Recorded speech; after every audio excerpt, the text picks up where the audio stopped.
Let me start with something uncomfortable, but very important. When a woman says she's not interested, most men hear rejection, but emotionally intelligent men hear something else. They hear, I don't feel anything yet. And that difference between logic and emotion is where attraction actually lives. Because women do not desire men because of effort. They desire men because of how they feel in his presence. And that feeling is not created by chasing, proving, or convincing. It's created by emotional positioning.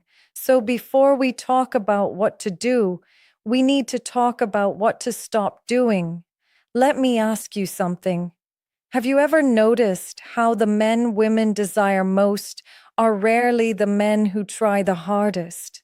They're not explaining themselves. They're not pushing conversations. They're not trying to win her interest. And yet, women slowly start leaning toward them. Why? Because desire is not logical. It is nervous system based. A woman's body decides before her mind does. Here is the first truth you must understand. You cannot negotiate attraction. You cannot talk a woman into desire. You cannot prove your worth into attraction. You cannot argue her emotions into changing. The moment you try, you position yourself below her emotionally, and desire only flows upward, not sideways or downward. So the goal is not to change her mind. The goal is to change the emotional dynamic. Let's talk about why she's not interested right now. It's usually not because you're unattractive. It's not because you lack value. It's because she feels no emotional tension, no polarity, no grounding presence. You feel available, not anchored. And women don't desire availability. They desire stability with mystery. This brings us to the first shift. If you want a woman to desire you, you must remove her from the center of your emotional world, not as a tactic, as a truth. When your mood depends on her replies, when your confidence rises or falls with her attention, when you are subtly waiting for her validation, her attraction shuts down because emotionally she feels responsible for you. And desire cannot coexist with emotional responsibility. So, what does an emotionally grounded man do differently? He enjoys her presence, but he does not need her response. He speaks, but he does not chase reactions. He shows interest, but he does not overinvest before emotional reciprocity. And this calm detachment creates something powerful: curiosity. Here's something very important about female psychology. A woman becomes interested when her mind starts asking questions, not when she receives answers. If she already understands you, if she already feels she has emotional control, if she already knows where she stands, there is no desire. So when you stop trying to secure interest, you create uncertainty, and uncertainty is the beginning of attraction. Now let's talk about mystery, because it's deeply misunderstood. Mystery is not silence. Mystery is not disappearing. Mystery is not manipulation. Mystery is emotional restraint. You don't explain your past unnecessarily. You don't overshare your intentions. You don't narrate your feelings. You let her discover you slowly. This signals confidence, and confidence tells her nervous system, this man is not trying to be chosen. He is choosing. Next comes emotional polarity. Most men flatten polarity without realizing it. They agree too much. They adapt too fast. They soften their opinions to avoid tension. But attraction requires contrast. A grounded man is not reactive.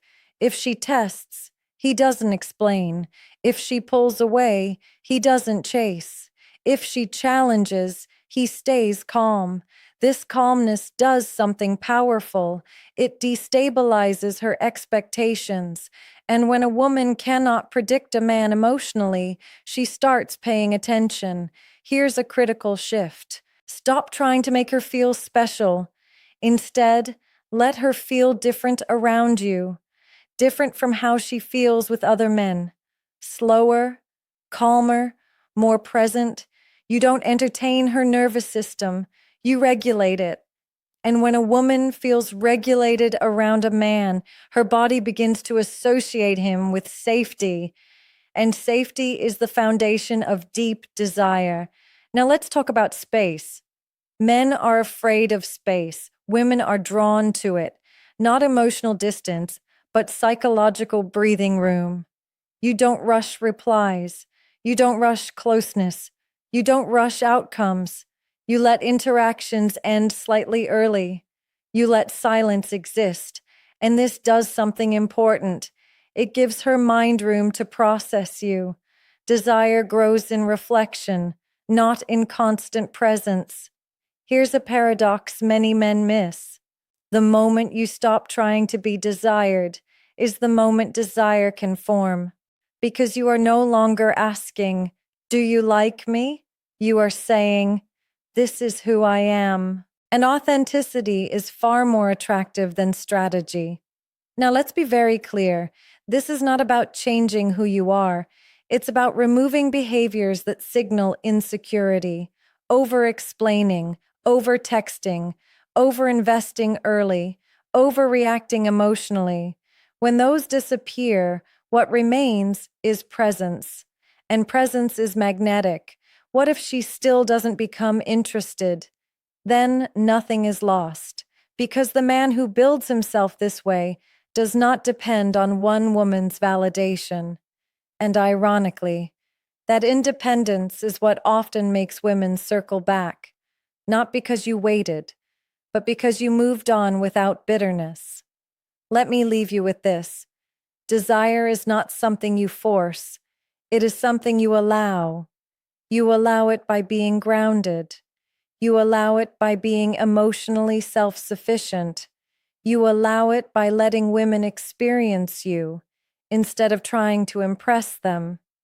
And when a woman feels that energy, even if she wasn't interested at first, something shifts. She becomes curious, then comfortable, then emotionally open, and only then desire appears, quietly, naturally, without effort.